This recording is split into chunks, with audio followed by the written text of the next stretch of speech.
Hi everyone. This week's case study is a very interesting one. This is just perfect. It's kind of funny how these are all just kind of flowing into what how the certification is going to be run, which is, as you know, we just started with the pelvis, then we're going to go into lower extremity, then we're going to go into torso and shoulder blade.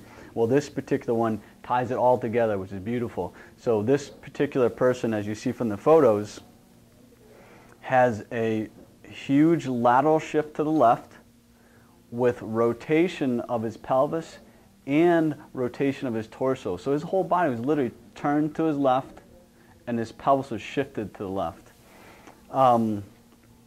So this is a good example of how it's going to show doing the first pelvic exercises with hip exercises is going to tie in or blend into the exercises following it, which is going to be more upper body stuff. So the first one we did is the we call the sitting floor frog, and that's when you're just sitting against the wall. And I did that because I wanted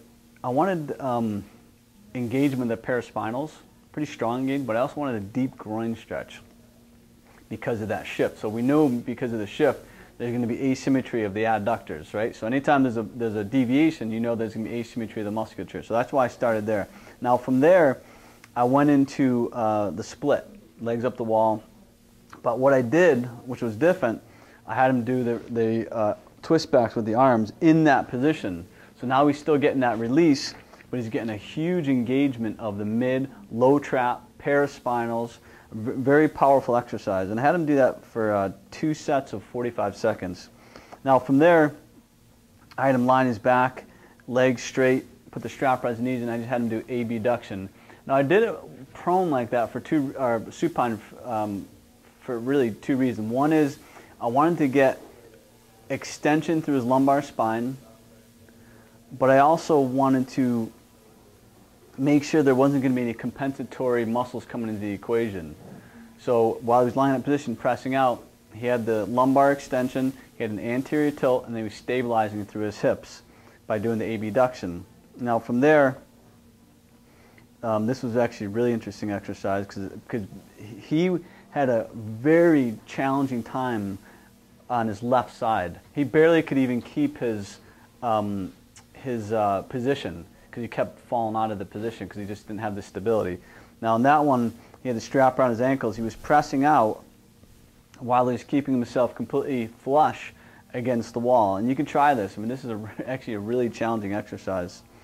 From there, we did the one-legged, the calf stretch, the drop that we do. And on that one, I was making sure that he didn't relatively adduct at the hip, the leg that he was loaded on. Now remember, with that one, we've talked about this with the certification, even though he's getting a stretch, he's getting the contralateral paraspinals to engage, so there's the strength mechanism for that. And you can see how I'm going from ground-based to more vertical-based. Now the last one we did, just pulled it all together.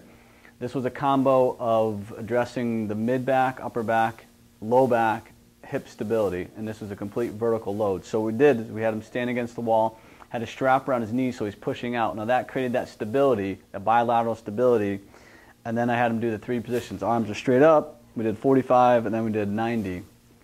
So we held each position, the straight up, 45 and 90 for 30 seconds.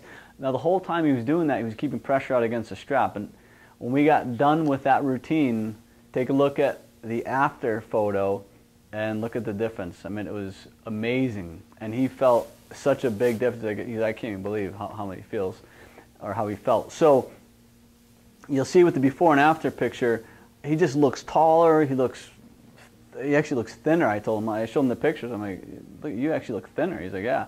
So take a look at those. And again, this is a nice progression into how we're going from pelvis to lower extremity to upper extremity, or to upper extremity and torso, I should say.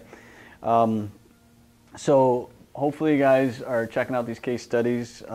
This is a great learning tool, and if you have any questions, you know where to post them on that conversation board on the site. So stay tuned for next week.